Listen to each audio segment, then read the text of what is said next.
Welcome. You're watching the Washington Watch News Desk. I'm Casey Harper, bringing you today's big stories. The federal government is on the verge of a shutdown as lawmakers have failed to strike a deal to keep it going. The government's set to shut down at midnight tonight, and unless a political Hail Mary comes true, that shutdown will happen. But how do we get here? Well, earlier this month, House Republicans passed a CR, that's a continuing resolution, to keep the government open for 7 more weeks. That would give them time to hash out a deal for more long-term funding.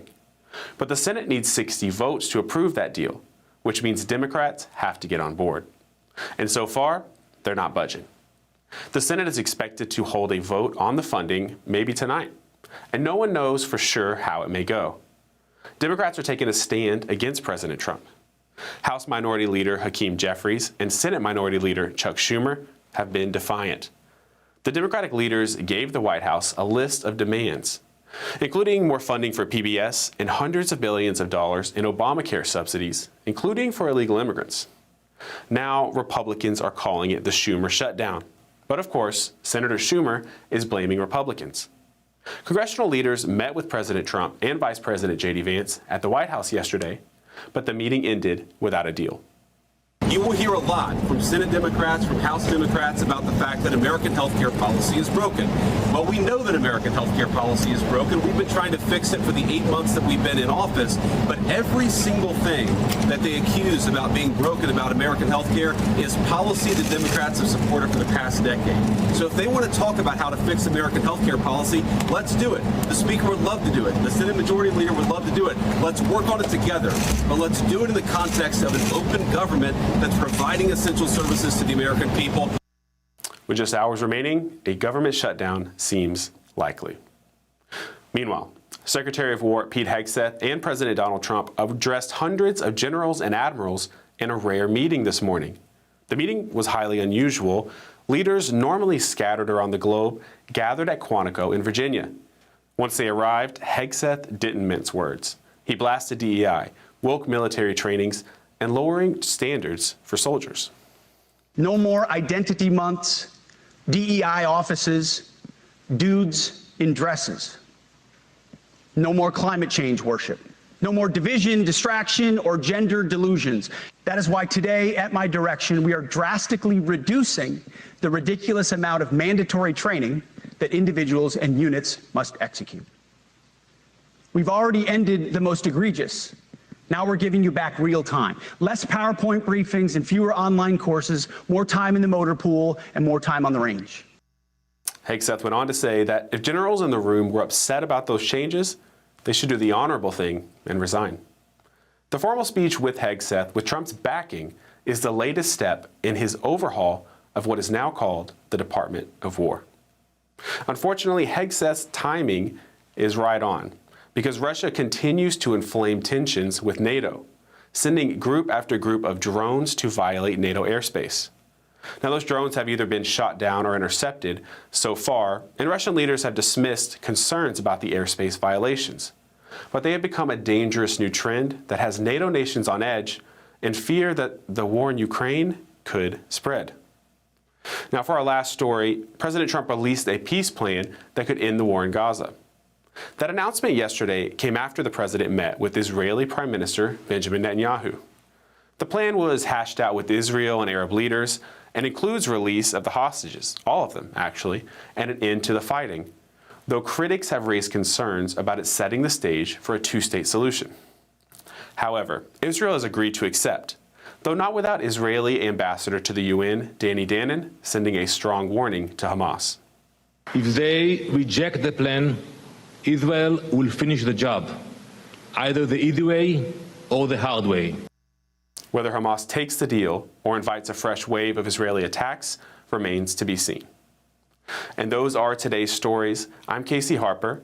Up next is Washington Watch with Tony Perkins, and we're back tomorrow with more stories that matter.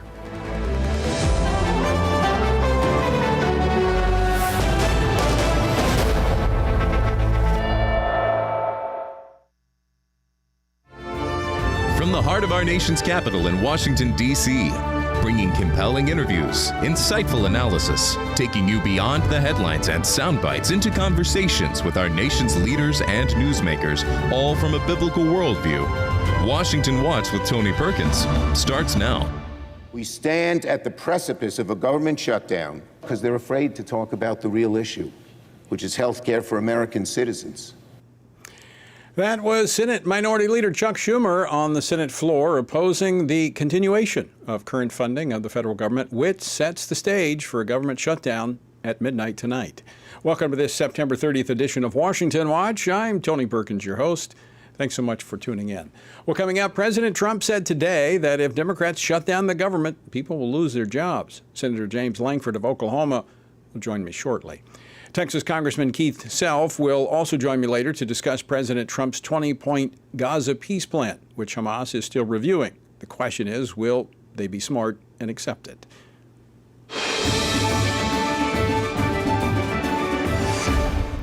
Well, with the clock ticking down to midnight, Congress remains deadlocked. Republicans say Democrats are holding up a simple funding deal by pushing unrelated Obamacare expansion demands and others, risking a shutdown that could disrupt government services worldwide. Joining me now is Washington Stand reporter Casey Harper, who has been following this story all day. So, Casey, what's the latest? Well, Tony, this feels familiar. You've been around a little longer than I have, but we've seen this before. We've actually seen about half a dozen government shutdowns averted. It's always at the last minute in the last 2 decades. But in this case, if we're going to avoid a shutdown tonight, it's only going to happen if the Senate agrees to what the House has already passed. But they don't seem inclined to do that. Democrats in the Senate are demanding that over $1 trillion in new spending be added, Tony. Here's what President Trump had to say about it. We can do things during the shutdown that are irreversible, that are bad for them and irreversible by them, like cutting vast numbers of people out, cutting things that they like, cutting programs that they like. So that was President Trump earlier today at the White House, and he went on to warn that, quote, a vast number of people will lose their jobs if Democrats shut down the government. And of course, if no deal is reached by tonight, that's probably true. Critical services will grind to a halt. And, Tony, Republicans say voters are going to believe that Democrats are the ones who forced this shutdown. All right, Casey. Well, obviously, we're going to be watching that one very, very closely. Anything else making headlines today? Yeah, so from Quantico, Secretary of War Pete Hegseth, he criticized generals and diversity efforts in a pretty fiery speech today, and he blamed them for the decline of the military. He was standing next to President Trump, really adding, gravitas to the speech, and he told commanders that if they don't back his reforms, they should resign. No more identity months, DEI offices, dudes in dresses. No more climate change worship. No more division, distraction, or gender delusions. No more debris. Strong words from the secretary. He went on to defend firing top officers. He called the military culture broken, and even promised to change how discrimination and misconduct cases are handled. As far as the international front, President Trump's 20-point Gaza peace plan, it's being reviewed by Hamas. Israeli Prime Minister Netanyahu, he accepted the plan after meeting with President Trump, but whether Hamas will remains a mystery, Tony. Very, very interesting. So let's talk about Louisiana is stepping up its enforcement of pro-life laws with a rare criminal case targeting out-of-state abortion pill providers. Now, Casey, this is something we've been tracking as we see these abortion pills going into pro-life states. What can you tell us about this latest action, legal action by Louisiana officials? Yeah, Tony, this is a rare but important case. Louisiana, they're taking a strong stand on illegal abortion practices. And what they did was the state issued a criminal arrest warrant for a California doctor who's accused of mailing abortion pills out of state to a woman in Louisiana. Now, the doctor involved in all that is charged with violating Louisiana's pro-life laws by sending those abortion drugs to a woman in 2023. The woman in question, she says she was pressured into taking the pills and that they were actually ordered without her permission, her full consent. Now she says that this experience was traumatic, and she says it actually wouldn't have happened if telehealth prescriptions were banned. So it's an interesting case. It's one of the first since Roe v. Wade was overturned, and it digs into this question of empowering states like Louisiana to protect the unborn, Tony. All right, thanks, Casey. Actually, coming up later in the program, Louisiana State Attorney General Liz Merle will join me to discuss this case. In July, Family Research Council led Southern Baptist leaders across the country in a letter to President Trump on this, and we urged him to restore FDA safety rules requiring ultrasounds before abortion pills like mifepristone are given, and enforce the federal law that prohibits these things from being sent through the mail. All right, but we're going to talk more about that a little bit later. But now, joining me to discuss the latest on the government funding battle is Oklahoma Senator James Lankford. He serves on several Senate committees, including the Finance Committee. He's also the vice chairman of the Senate Republican Conference. Senator Lankford, welcome back to Washington Watch. Thanks so much for joining us. Thanks, Tony. All right, give us the latest. What is happening on Capitol Hill? Is the government they going to turn the lights off at midnight? Yeah, so the lights won't go off, but the clock is definitely ticking at this point. Democrats are having to decide if they're going to leave the government open for the next 7 weeks while we negotiate, or if they want to try to close it down. Once they close it down, if they fight off literally the proposal that's sitting in front of them, the House has already passed, just maintain the status quo for the next 7 weeks while we negotiate. If they turn that down, then it becomes the challenge of how do they reopen the government? What is it that they can then vote and say, no, just kidding, I now want to open the government up? They did this under the first Trump administration. They demanded DACA citizenship for all of the DACA recipients. We were closed for a weekend, and then they came back and said, just kidding, we'll just go ahead and open it and leave it open. My concern is they're going to do the same kind of thing again, where they're going to demand some big thing, which they're doing right now, $1 trillion spending rollback, and to take away the one big beautiful bill and to wipe that away. That's what they're demanding. There's no way that's going to happen, obviously. And so now we're trying to be able to get to the end and say, just vote to keep the government open, straightforward, and let's keep negotiating. Now, we know that the coming up this week, Yom Kippur starts. So Congress is out the end of this weekend. House is not in. So if the Democrats do not go along with the clean CR that was passed by the House last week, Congress is not going to be back in until next week to deal with this. Yeah, that's correct. So Yom Kippur, we're going to honor the Jewish holidays, obviously. And so that begins at sunset on Wednesday night, and we'll be closed down. And so that's the challenge that we have here, is that Democrats choose to be able to shut this down. We may be down for several days just with the Jewish holiday and all that's around that. So we don't know where it's going, nor do we know what they would say to be able to just come back and to be able to vote for the straight 7-week extension that we're already doing. Now, you may see it differently, Senator, but you were in the House before going to the Senate, and the House often got rolled by the Senate, and the House Speaker, I talked to him about this over the weekend.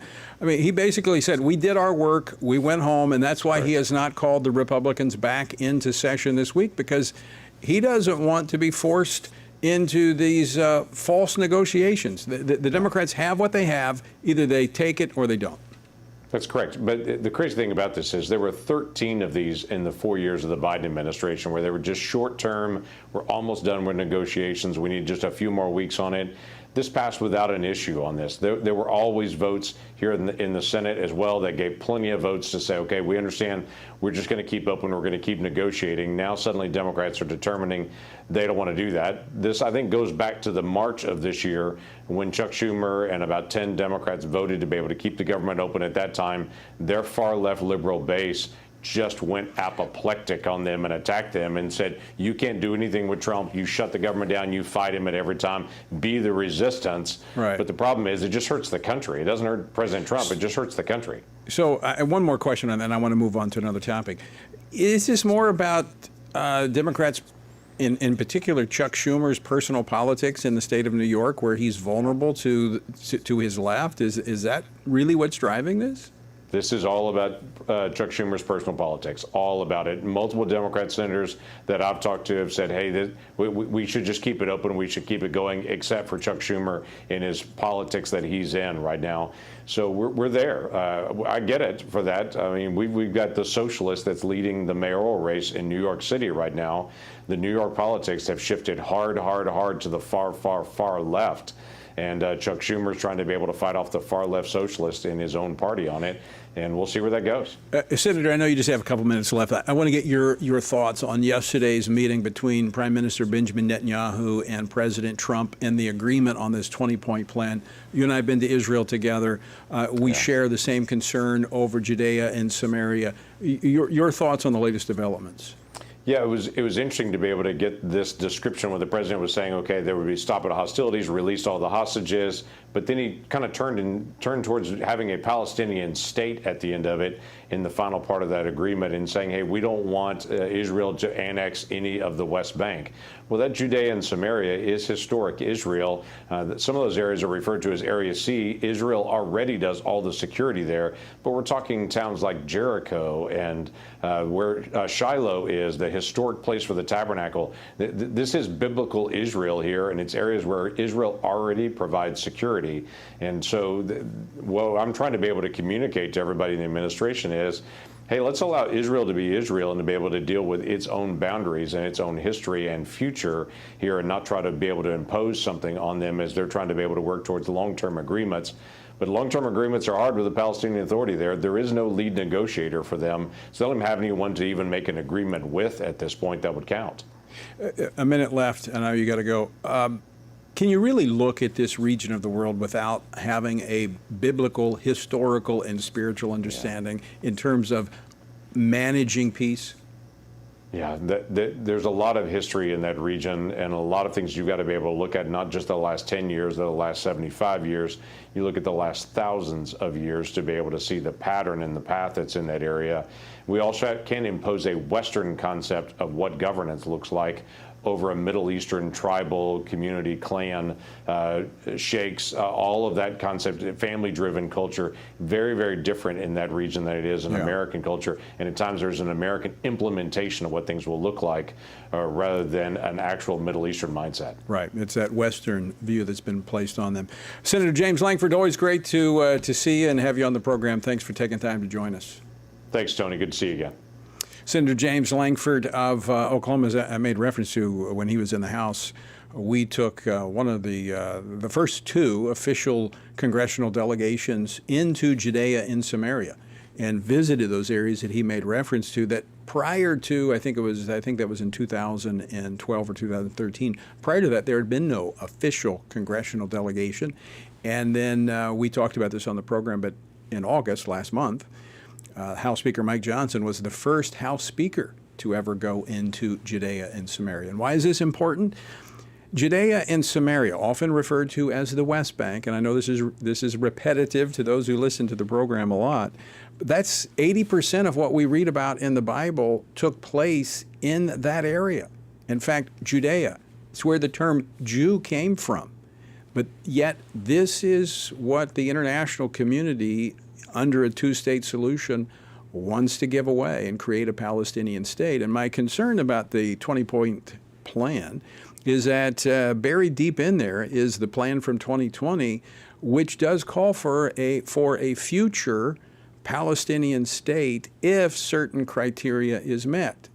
Now, it's unlikely that that criteria will be met, and that's what people often say, but we should not be promoting policy that runs counter to the Word of God, all right? And I don't know when all that's going to be fulfilled in the Word of God, but I think we ought to be moving in the same direction, not in the opposite direction. All right, when we come back, we're going to continue Washington Watch, but I'm going to be joined by Texas Congressman Keith Self. We're going to talk a little bit more about Israel, but also about an unprecedented gathering of top U.S. military leaders at Quantico, Virginia, this morning, where the President and the Secretary of Defense, or Secretary of War, spoke to them. So don't go away. Years ago, the Supreme Court issued its historic Dobbs decision, a ruling that overturned Roe v. Wade, which for nearly 50 years imposed abortion on demand, silencing voters and bypassing the democratic process across the country. The Dobbs decision was a huge step forward against abortion, but it didn't outright ban it. It returned the power to the people. Now, 29 states have laws on the books protecting life. However, there's a catch.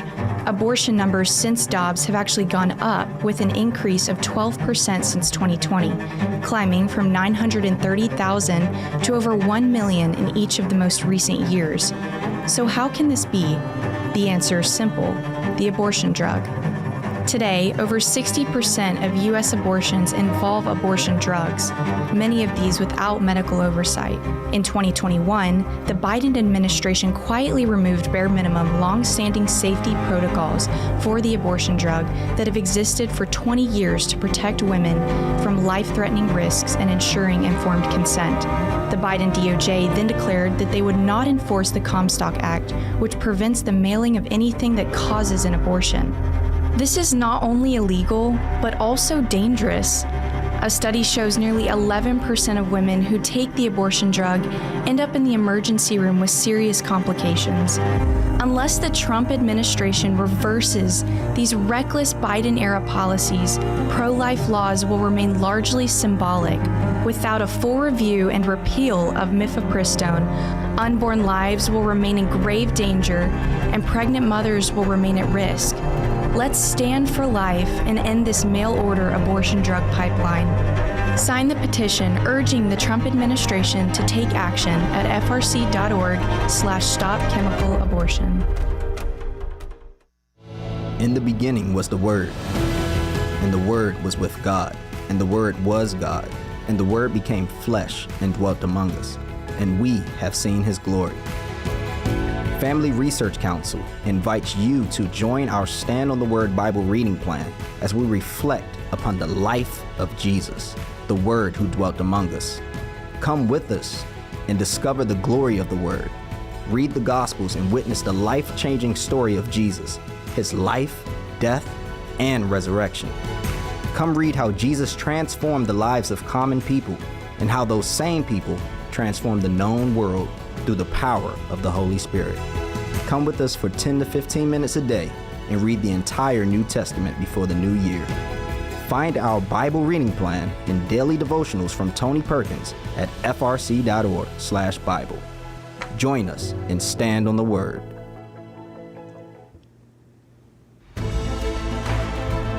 Welcome back to Washington Watch. Thanks so much for joining us today. Let me encourage you to download the Stand Firm app and share that with your friends, because you might have some friends that are not within the reach of one of the 850 radio stations that carries Washington Watch, but they can listen and watch on the app Stand Firm. Not only do they get the Washington Watch program, but they get our news feed from commentary and news from a biblical perspective, the Washington Stand, and my morning devotional, Stand on the Word. All of that can be found on the Stand Firm apps. Go to the App Store and get the Stand Firm app. Share it with your friends. Earlier today, President Trump told reporters that he will give the Hamas terror group 3 to 4 days to respond to his 20-point peace plan, which Israel's prime minister accepted yesterday during his visit to the White House. And if Hamas doesn't accept it, President Trump says it's going to be a very sad end. With the second anniversary of the October 7th terror attack just 1 week away, are we on the verge of seeing an end to the war, one way or another? Joining me now to discuss this and a bit more is Congressman Keith Self, who served our country for 25 years in the United States Army, retiring at the rank of Lieutenant Colonel. He is a member of several House committees, including the Foreign Affairs Committee. He represents the 3rd Congressional District of Texas. Congressman Self, welcome back to Washington Watch. Thanks for joining us. You bet, Tony. Great to be here. Let me start with this question. Do you think Hamas will be smart enough to accept this plan? That is exactly the question, Tony. I doubt it. If they do, they will give up their sole leverage point, which are the hostages, dead and alive. So that is the decision. And look, Hamas is on the clock. 72 hours. They've got less than 50 hours left. And you might remind them, Iran was on the clock, and look what happened in Iran when they ran the clock out. Yeah, I think they're trying to hide behind a lot of civilians as well there in Gaza City. But looking at the plan, I will say there are some things that concern me about the plan, especially as it pertains to the way forward, because the 2020 peace plan that was put forward by the last Trump administration calls for the creation eventually of a Palestinian state, which I think is problematic. But I'll have to say, Hamas would have to be stupid not to accept this plan. This is their only way out. And it's a very generous plan, quite frankly. It certainly is, but remember, they've had a state known as Gaza with elected leadership known as Hamas, and they destroyed their state. They took their aid, they built tunnels with it. So look, two-state solution, if you talk to the Israelis and the people in Gaza, the two-state solution, I think, is dead. So let's set that one aside. But yes, if they do accept it, though, I go back to the fact that they would have to give up their leverage. And do we really believe the people who train their children, indoctrinate their children to hate Jews, are going to make the change to living peacefully and changing their mindsets, as it says in this plan, that quickly? Yeah. I find it hard to believe. Well, Tony, I've worked in the Middle East with the Israelis. I've been on the ground there, and I find this hard to believe. I was just going to mention that. I know you've served there working alongside the IDF. You and I have talked about this before. And I just asked this question to Senator Langford. He was just on the program talking to him. It's really hard to understand the complexity of the Middle East, Israel, in the midst of all of that without having a biblical and quite frankly, spiritual understanding. Absolutely it is. The land is talked about quite a bit in the Old Testament, and I know you and I share a view on that the land has been promised, and we don't know how God is going to work this out, but we do know that his promises stand firm across time in ways we don't understand. Right. And all of this goes back to those two half-brothers, and is continued down through the millennia. You make a really good point, Congressman. We don't know when God fulfills that plan. Right. My point has always been, but we know it will be fulfilled at some point in time, so we shouldn't be moving in the opposite direction. We should be moving in the direction of that plan. Right. All right. I will point out one more thing, Tony. That's the right to return. The right to return in Israel is very, very contentious because it goes back to 1948. If we put the right to return into this agreement, would it then be extrapolated to Israel proper? That also concerns me. Yeah. I share some of those concerns. All right, I want to switch gears a little bit. I want to go to the President, Secretary of War today, a meeting with unprecedented meeting of military brass. I'll have to say, I was pretty impressed with what the Secretary had to say and how forceful he was. As a Marine veteran, I think the military is there to fight and win wars, period, full stop. Absolutely, Tony. Lethality is the single measure whether we win or lose, and we cannot lose. We cannot lose the next war. But I will tell you, this was important for the general officers to hear directly from the Secretary of Defense, Secretary of War. But words do not make a lethal military. We also need to focus on the technologies that are coming, space, hypersonics, drones. We need to make sure that we can supply the weapon systems and the ammunition for the next war. Look, amateurs talk tactics. Professionals talk logistics. Let's make sure that we back up the words that we heard today with a lethal military that is able to win the next war. And the reality is we're a little bit behind the curve when you look at China. This is a very dangerous world. It's a very dangerous world in Europe as well. We have already lost more. They have already lost more people in Europe than they did prior to the lead up of World War II. We are in a shooting war that is very dangerous in Europe. China is on the horizon. This is a dangerous world, Tony. And to the Secretary's point, our military, in many ways, have been playing these games with DEI games, as opposed to preparing for these conflicts that are on the horizon.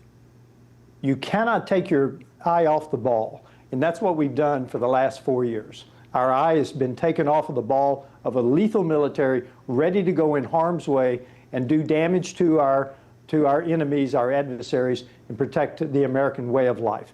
The eye has been taken off the ball. Let's get it back on the ball. Let's get ready to fight the next war. I don't know when we're going in harm's way again, but our young men and women will go in harm's way again. Right.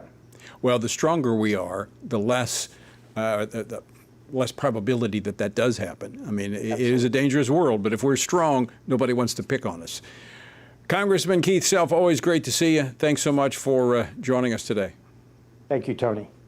You know, during my time in the Marine Corps, which was in the 1980s, when Ronald Reagan was president, you know, he came in pulling ships out of mothballs because it was peace through strength, and he built up our decimated military. Guess what? No conflicts. All right, don't go away. We're coming back with more after this. Download the new Stand Firm app for Apple and Android phones today. You can join a wonderful community of fellow believers. We've created a special place for you to access news from a biblical perspective. Read and listen to daily devotionals, pray for current events, and more. Share the Stand Firm app with your friends, family, and church members. And of course, stand firm wherever you go. At Family Research Council, defending the family isn't just a mission, it's our daily calling. Every team member at FRC uses their God-given talents to stand for biblical truth, protect life, and uphold religious freedom. Here at Family Research Council, we face many threats to the family, threats that have been with us for some time. Abortion, the gender ideology threat, the attacks on marriage, the attacks on parental authority, and the attacks on religious freedom. We have to promote, support, strengthen, and incentivize family growth so families take their place in society in a place of honor. I'm defending the family by working in the Center for Biblical Worldview to provide cutting-edge research and resources for pastors, ministry leaders, and Christian parents. Through my work at the Washington Stand, I passionately defend what God has defined for marriage and family. I don't see the Washington Stand as just a place to talk about cultural events. It's a place to share biblical truth. It's a perfect outlet to advance and defend what God has defined as good, true, and beautiful. Because of you, we're able to frame things in such a way that help Christians stand for truth on the things that matter most, like life, faith, family, and freedom. Thank you for standing with us. Thank you for your support. It is so critical to the work that we at Family Research Council are doing day to day as we support and strengthen the family. So thank you.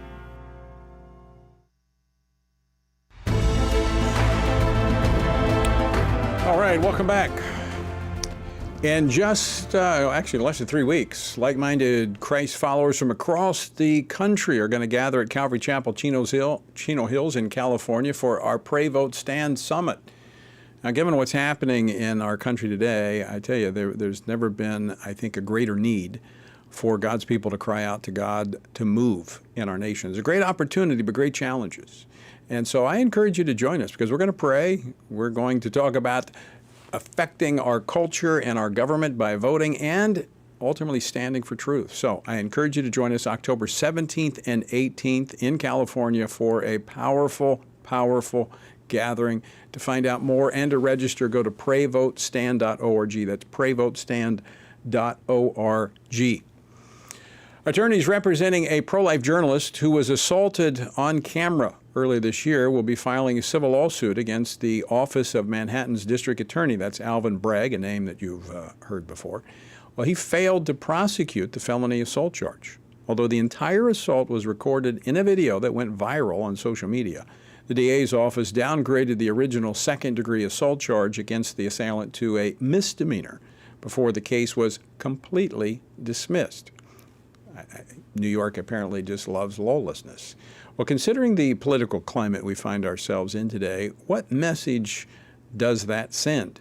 Joining me now to discuss this is Christina Bennett, a news correspondent at Live Action and a colleague of the woman who was assaulted. Christina, welcome back to Washington Watch. Thanks so much for joining us. Thank you for having me. All right, so the attack on your colleague, Savannah, was shocking. I mean, how can someone get away with what was clearly an assault, a sucker punch on camera? It was shocking, and I think that's why it got national attention, because people were horrified to see that type of violence. Savannah was questioning her about her pro-life opinions, and this woman, Brianna, she sucker punched her. And after that, she repeatedly mocked the situation, made jokes about it online, and now she's making light of the fact that her charges were dropped, and it's really just unjust. So what message does this send? Not just to pro-lifers, but just in terms of civility in our society today. I mean, having a conversation. Look, she could have walked away. She said, look, I don't want to answer your questions. I don't want to talk to you about this. I mean, I get it all the time on the street in New York. I mean, in the street of DC, on the streets of DC, you got Planned Parenthood and all these others wanting to talk to you about abortion. They say, look, I don't have time to talk to you. And I just walk on. I don't hit them. Exactly. Violence is never acceptable. We fight with words and ideas and debate and civil dialogue. And that back and forth is a beautiful thing. And that is a gift that we have as Americans, protected right that we have for freedom of speech. And so violence is never the answer. And it really shows people, this dropping of the charges shows people that you can commit an act of violence and get away with it. And that is not the message that we need right now in America. You know, Christina, you bring up a very good point. And that is having dialogue and discussion, even when we disagree. And I know you're a little younger, but there was a time in this country when that's what we did. Left and right, we had conversations. We had debates. I mean, there were debates, but we had conversations. We were in dialogue. Now, what we've seen, it seems like those on the left have gone so far out, and there's probably even some on the right as well. They've gone so far out they can't defend their positions, and so they resort to violence to shut the other side up. That's no way to run a country. You're right, it's not. But I want you to know that there is still hope for dialogue today. Our president and founder, Lila Rose, just a few weeks ago, she came to Yale University and she had a debate on abortion, and she won that debate in a room full of students. Earlier in the spring, I went to Dartmouth University and I debated a Black pro-choice activist, and we had a respectful dialogue about the issue of abortion. And so you can still have these conversations. Of course, not everyone wants to have them, but many of us do, and we are going to continue doing that. Yeah, last time I was invited to Harvard, I went, but the other side didn't show up. They didn't want to have a conversation. They didn't want to have a debate. So I just took the opportunity to have a conversation myself. I do think we have to show up, and I think we have to be willing to engage people in a as I would describe, a Christ-like manner. I mean, I like to have conversations with people. They don't have to agree with me, but let's have a conversation about it. And I've actually built a number of relationships with people on the other side of issues just by treating them with kindness. I mean, they're human beings. They carry the image of God, and so they're worthy of interacting with. By the way, you mentioned Lila. Lila is going to be one of our speakers at the upcoming Pray Vote Stand Summit in Calvary Chapel in Chino Hills, so we look forward to having her there. She's been a champion on this life issue, and we're so grateful for live action. And I want to thank you, Christina, for joining us today as well. Appreciate all that you all are doing to help communicate the message of life. Yes, we're honored to do this work. We're honored to fight to save lives. And I thank you so much for having us. We are not giving up. We're not going to be silent in the face of oppression. We're going to continue to speak and continue to fight for preborn lives to be saved. And I know you will. And that's why we're honored to partner with you. Christina, thanks so much for joining us today. Thank you. God bless.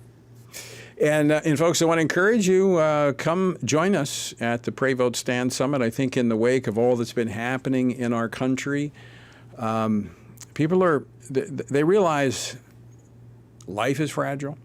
They realize that there are things happening, quite frankly, they don't completely understand, but there is a battle raging. And it's not a political battle. I mean, I know it's manifesting itself in the political realm, but it's spiritual. And we must use our spiritual weapons. That's why we changed the Values Voter Summit to the Pray Vote Stand. We have to pray first, then we engage in the political realm. But ultimately, it's up to us to stand for truth, just like Live Action and so many others are doing. All right, don't go away. We're coming back with more Washington Watch right after this. Family Research Council is committed to advancing faith, family, and freedom from the East Coast to the West. So FRC is going to Southern California for this year's Pray Vote Stand Summit, October 17th and 18th at Calvary Chapel, Chino Hills. Join us for this powerful gathering of Christians desiring cultural renewal and spiritual revival. The Pray, Vote, Stand Summit brings together Christian leaders, issue experts, and government officials for a time of prayer, inspiration, and action. Together, we will seek God's guidance for our nation and engage in meaningful discussions on the intersection of faith, government, and culture. If the spiritual foundations and the cultural walls of our nation are to be rebuilt, we all have a role to play. May we each find our place on the wall as we build for biblical truth. Register now at prayvotestand.org. That's prayvotestand.org. Jennifer, it's so exciting to be here with you today talking about our new book, Embracing God's Design. Who is actually going to benefit from reading this book in your view? There's so many different audiences that can benefit. The first one are counselors themselves, right? Because we have some material in there where we really address the gender dysphoria diagnosis and what is wrong with it. We have information for people who are wanting to go back to embracing God's design for their life. This is really magical to have the therapist and the individual who suffered come together and write about why this is happening and why we're seeing this. And we brought all of that experience to the table. We want to see people walking in the fullness of who God has called them to be and not a false identity.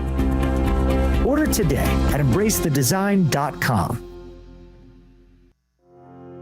How should Christians think about the thorny issues shaping our culture? How should Christians address deceitful ideas like transgenderism, critical theory, or assisted suicide? How can Christians navigate raising children in a broken culture, the war on gender roles, or rebuilding our once great nation? Outstanding is a podcast from the Washington Stand dedicated to these critical conversations. Outstanding seeks to tear down what our corrupt culture lifts up with an aim to take every thought and every idea captive to the obedience of Christ. Whether policies or partisan politics, whether conflict in America or conflict abroad, join us and our guests as we examine the headlines through the lens of Scripture and explore how Christians can faithfully exalt Christ in all of life. Follow Outstanding on your favorite podcast app and look for new episodes each week. All right, welcome back to Washington Watch. Hey, if you're a Newsmax watcher, a viewer, I'll be on tonight with Todd Starnes, who's filling in for Greg Kelly on Greg Kelly Reports, so tune in tonight. Our word for today comes from 1 Corinthians chapter 10. Paul writes, "Moreover, brethren, I do not want you to be unaware that all our fathers were under the cloud. All passed through the sea. All were baptized into Moses in the cloud and in the sea. All ate the same spiritual food and all drank the same spiritual drink, for they drank of that spiritual rock that followed them, and that rock was Christ. But with most of them God was not well pleased, for their bodies were scattered in the wilderness." End quote. Now think about that. They began with great spiritual advantages, God's protection, His provision, even His presence. Yet they still fell short. Why? Well, Paul lists the reasons. They lusted after evil things, longing for Egypt's food while despising the manna. They bowed to idols. They committed sexual immorality. They spoke against God. And they murmured, questioning His justice. Then Paul says this, quote, "Now these things became our examples. Therefore, let him who thinks he stands take heed lest he fall." That's a strong reminder for us. Past blessings don't guarantee future faithfulness. We must walk humbly, depending daily on Christ. To find out more about our journey through the Bible, text Bible to 67742. That's Bible to 67742. All right, the decision by the Biden administration's FDA to roll back safeguards on the abortion drugs after or during COVID is getting pushback from a growing number of officials in states where pro-life laws are being violated by out-of-state doctors. Now, this policy put in place by the Biden administration still remains in effect. Well, the latest is coming from my home state of Louisiana, a very strong pro-life state, which I'm proud of. And it revolves around the abortion drug, because the abortion drug is accounting for a large and growing majority of abortions in America. We're going to talk about that coming up in just a little bit. Pro-life states are doing what they can to stop those who are undermining their ability to enforce their pro-life laws. Now, Could this case be the one that turns the tide? Joining me now to discuss this is the Attorney General of Louisiana, Liz Murrill. Liz, thanks so much for joining us here on Washington Watch once again. Thanks. It's great to be with you, Tony. So, General, I want to thank you for stepping into this legal battle, and I know that this is not, well, you're passionate about this. You have a long track record of being pro-life, but here you're supporting the laws of the state of Louisiana, and you're being joined in trying to help women who are being, in this particular case, coerced into taking the abortion drug. Tell us about what happened to her and the steps that you're taking to try to stop this. Well, Rosalie's story, is similar to some of the others that we've seen in some other states and here, where the pills were obtained by somebody else and they coerced her into taking them. And she is someone now who speaks about it and her regret, and that she's still is sad about the loss of her child. And, Tony, the biggest problem is that the Biden administration never should have withdrawn the restrictions on these pills to begin with. I've been litigating in this space from the day I walked into the Attorney General's office in 2016. And, the abortion lobby and cartel was trying to basically take down all of our abortion laws and all restrictions on access to these pills.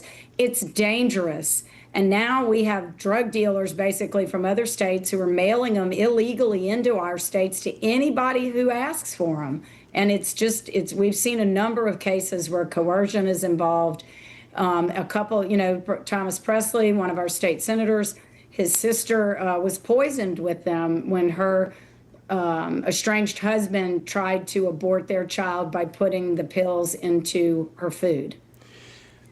Now, what's happening is that Louisiana is like one of a dozen states that is resolute in protecting the unborn, strongest pro-life laws in the nation. And the Dobbs decision, which you were very much involved leading up to that, acknowledged the states have a right to protect the unborn and the women from exploitation. The Dobbs decision said that.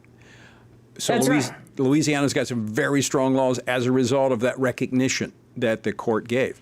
But they're being undermined by these abortion pills that are coming in from New York and California, are they not? Well, and it's not just that. I mean, I think that, we certainly have seen these doctors and other organizations like Aid Access who are willing to facilitate obtaining the pills. Now, they'll give them to anybody that asks for them. I mean, you can lie, you can set up fake Facebook accounts. They're not careful. There is no medical, relationship here. They take your money and they mail you these pills and you don't know where they came from, and they don't know who they're sending them to. So that's concerning enough. But when we try to enforce our laws, as we have against the doctors in other states who are participating in this illegal scheme, we've been blocked by the governor of New York from trying to extradite a doctor who was indicted here for violating our criminal laws. And I expect that we will be blocked by Governor Newsom when we try to extradite a California doctor who sent the pills to Rosalie's boyfriend. Yeah, so there's about 8 states, including California and New York, that have these shield laws. In fact, I think it was yesterday or last Friday, California passed an even more of a broader shield law for physicians there so that they can send these abortion pills into states without the doctor's name even being on the prescription. What can the federal government do? I mean, since this was a Biden-era policy, can this not be undone? Absolutely can be. And that's what we've asked the Biden administration to do. And so, we have requested that they do that. They have indicated that they are reviewing the rule. I don't think this is hard. The data was never there for the rule that they put in place in the first instance. So, I think they need to withdraw it based on the complete lies that were relied on to withdraw the REMS protocols that used to be in place on these pills. Before the Biden administration basically took all these restrictions away, the rules required a face-to-face relationship with a doctor who conducted an ultrasound to ensure that there was not an ectopic pregnancy, and they required a follow-up visit 3 weeks later to make sure that the woman wasn't going to potentially be subject to developing sepsis or some other kind of life-threatening, so I mean, even under circumstances where someone takes them by consent, it is very dangerous for women. Right. And if you do it without checking to see whether you have an ectopic pregnancy, then you can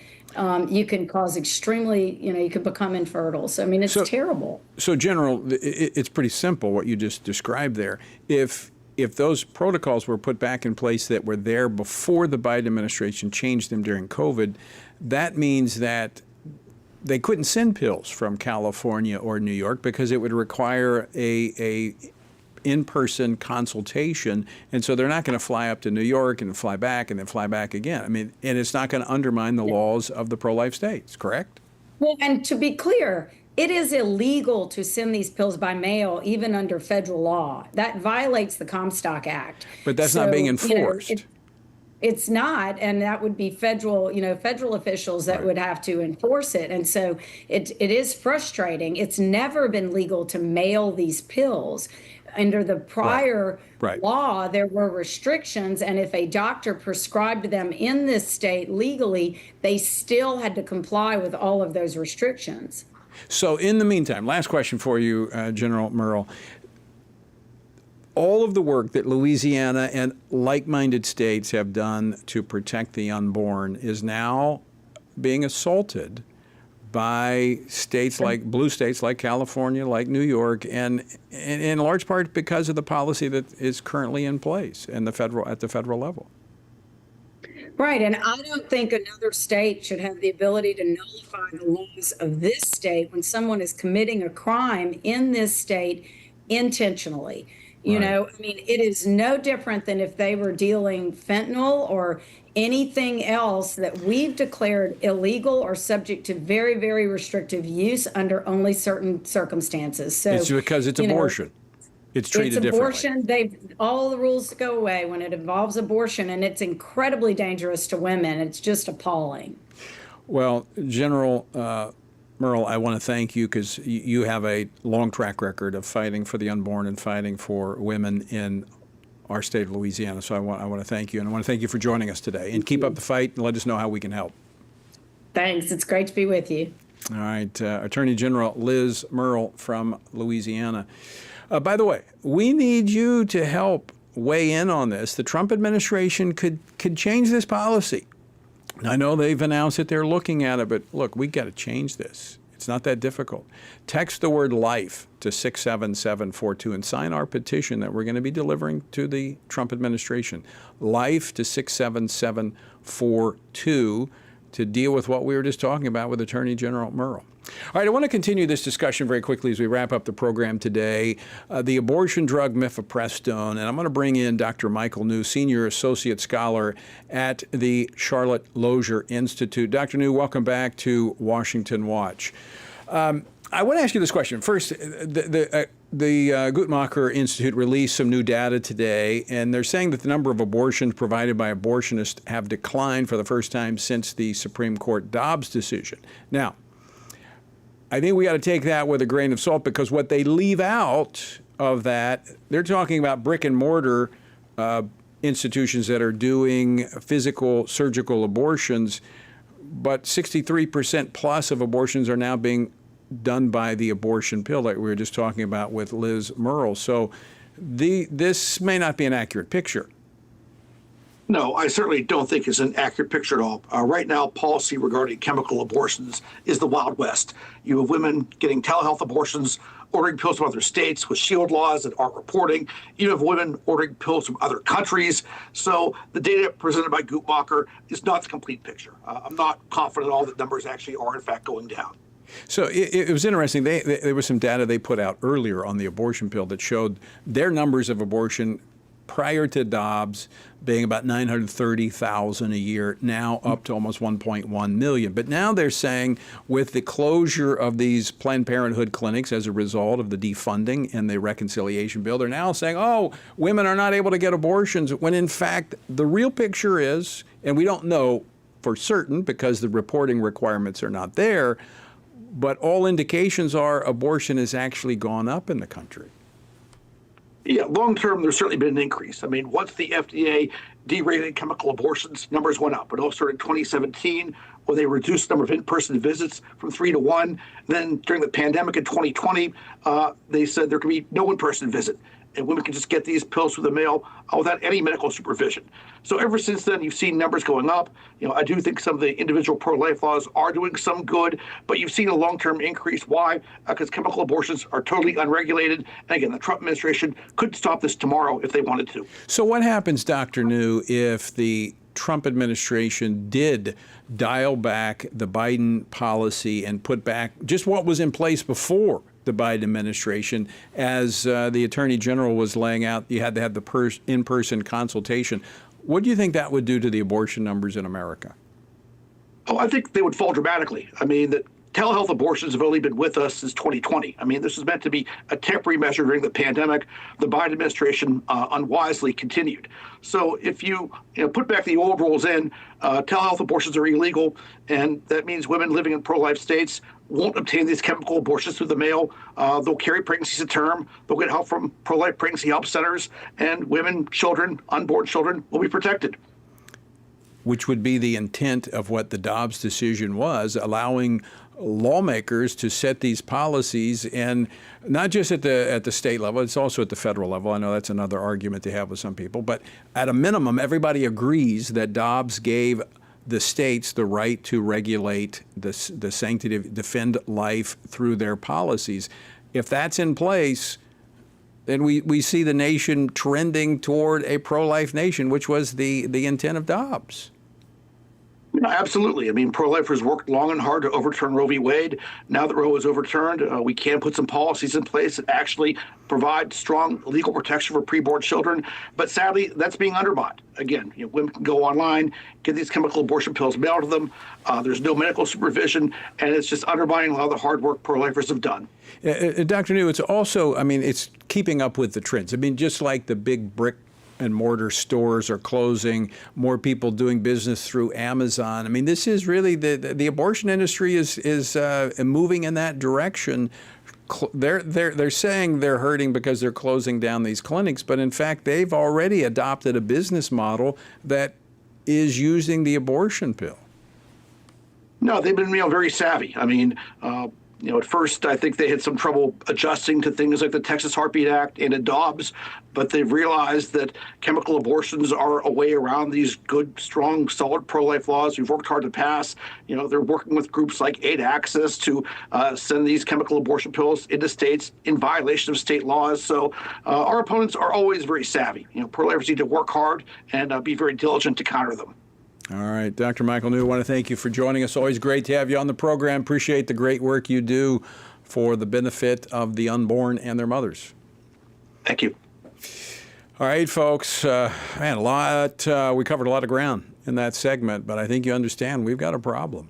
While the states were recognized as having the right to protect the unborn in the Dobbs decision, it's not happening. Abortion rates have gone up. Women have been put at risk because of the abortion pill. It's got to change.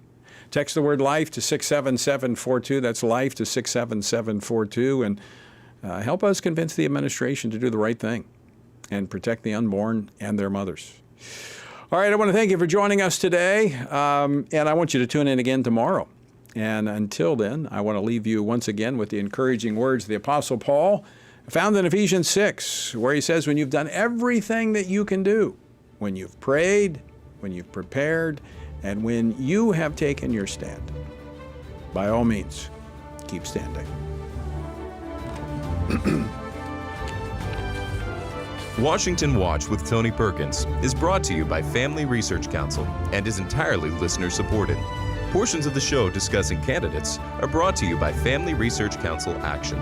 For more information on anything you heard today, or to find out how you can partner with us in our ongoing efforts to promote faith, family, and freedom, visit TonyPerkins.com.